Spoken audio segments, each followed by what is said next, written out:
Weekly Feed, Kyle, Meredith. I've got Ben Folds 5 back, finally. Welcome. Thanks. Back from the living dead. Good to be here. Yeah, we've all been stored in road cases in an attic somewhere. You've aged well. Thank you. Carbonite. Yes. Ben, Robert, Darren. It is good to have you guys back. The 13-year absence. But you're back with a new record, and it's fun. I mean, everything that I think the fans have wanted this record to be, it is. Thank you. What was it always a thing where you knew that you were going to get back together, though? I mean, because it was always the amicable split. I mean, did you know that this was going to happen? That it was eventually going to get here? No, I don't think we knew we were going to get back together. It just sort of felt right. Just, you don't really know what you're going to be doing in a few years. Right. I mean, you know what you'd like to be doing, but it wasn't a plan. It just felt right. Well, I mean, There's more. I never didn't want to get back together with the band, but I didn't think it was going to happen. And then, then it just sort of came about in 2008 when we did a MySpace broadcast. Mm-hmm. And we did our third record, Unauthorized Biography of Reinhold Messner, front to back for this MySpace show. And we came together so well, and it clicked so well, and it was so effortless playing together. I think, the seed just sort of popped into our head, like, well, we should do this again. Right. Because it's a lot of fun. Yeah. Well, it does show. One of the things I find interesting about this record, though, and I don't know if it's planned or not, but it starts out with Erase Me, which is kind of like, is that intentional? Is this a clean slate? Is that how you guys wanted to start? Oh, it was intentional to put that song first, but not for that reason, really. I think we sequenced that first because it seemed to be just enough. There was enough of the trademark in the band in it, and yet it's really also a lot different for us. Yeah. It seemed to be a good place to start. Probably in my opinion, that was sort of the least sort of sensational statement we could make. You don't want to make a. People are going to put the record on. The first thing that they hear in the sequence, they're going to go, okay, well, they're back with ballads or they're back with up-tempo songs. And this one seemed to kind of cover them both, so I felt good about that. Yeah, I mean, I think it's a song that has growth written all over it, I mean, I think we're able to handle these kind of broader subjects or more challenging kind of, musical ideas a little bit more ease. It was good to kind of put our best foot forward. Well, who are you guys writing for at this point? I mean, you've got a new generation that seems to find, every time you put out a record, Ben, that continues with your solo career and everything, but, are you writing, was this record when you're starting it out like that? It's a for the old fans? For the skanks. It's just like a solid dance jam from start to finish. It's just a total, hike them up kind of Get going. I think we write for ourselves, first of all. We've always sort of done that. And second, like what Robert said, that hike 'em up skanks. That's number two, right? Right for both. And sometimes it's one and the same. I mean, that describes us. Yeah. So it starts out like that. Oh, I'm sorry. You can. No, it's. Please continue. I think.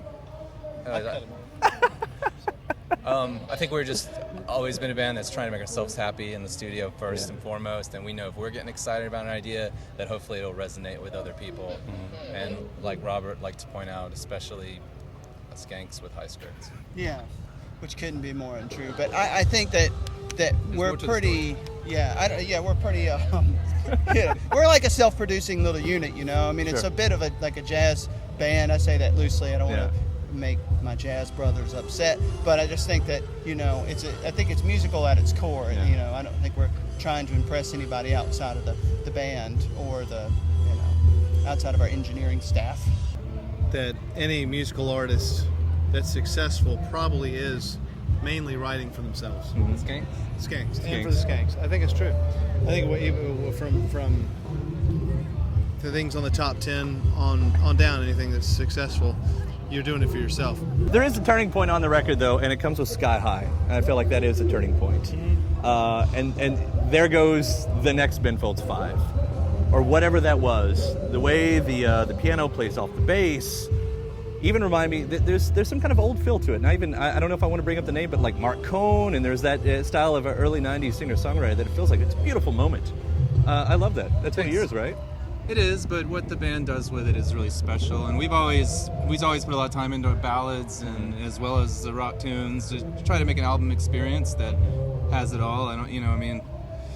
So I mean, even if you look at our old records, there's plenty of great ballads from Evaporated to Brick to Selfless, on and on. And so a good album experience should have, a nice flow to it. I think, it's sort of what we do, and we enjoy all the aspects of that. Well, let me ask something here. Is Ben Folds 5, now that you're all back together, really an excuse to go back to a nostalgic version of yourself, to be that Peter Pan, because you can be something else in this band, though? I mean, you've always been able to be something else in this band. I think when bands reunite, there's a lot of speculation on what drives it, and I have to say this has just been very organic. It just felt good to play music together. We realized we had something else to do together, and there really wasn't a whole lot underneath it other than we're putting together songs that we're excited about, and just doing what feels right to us now in our lives. We're certainly not. I don't think it's as convoluted as the whole idea of reuniting bands. Sometimes that happens. If we stay together and make 4 more records, then those conversations will go by the wayside, and we'll just be making records. Sure. But the first record out of the gate, there's always that kind of conversation. But and you wrote more songs. I mean, you wrote lots of songs for this. Yeah. Does that mean there are more records?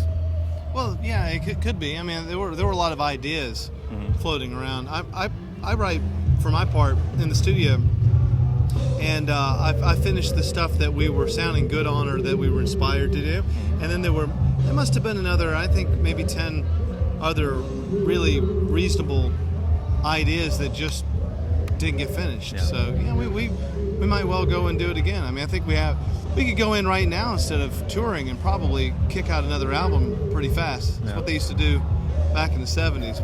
Sure. Now we got too much promotion to do. I don't know how they did that. I really don't know how they did that. As a fan, I hope there is continuously more music one way or the other, because I do love it. It is great to have you guys back. We're going to get the sunshine. You're all burning. This is the hilarity of Ben Folds 5 on a beach. Yeah. This is not where you belong. We're like not beach people. This is not where you belong. This is not a beach band. No. Sun and fun. Nobody all right. knows how to surf in this band. Yeah. You know what? We're all going to learn together. Shark now.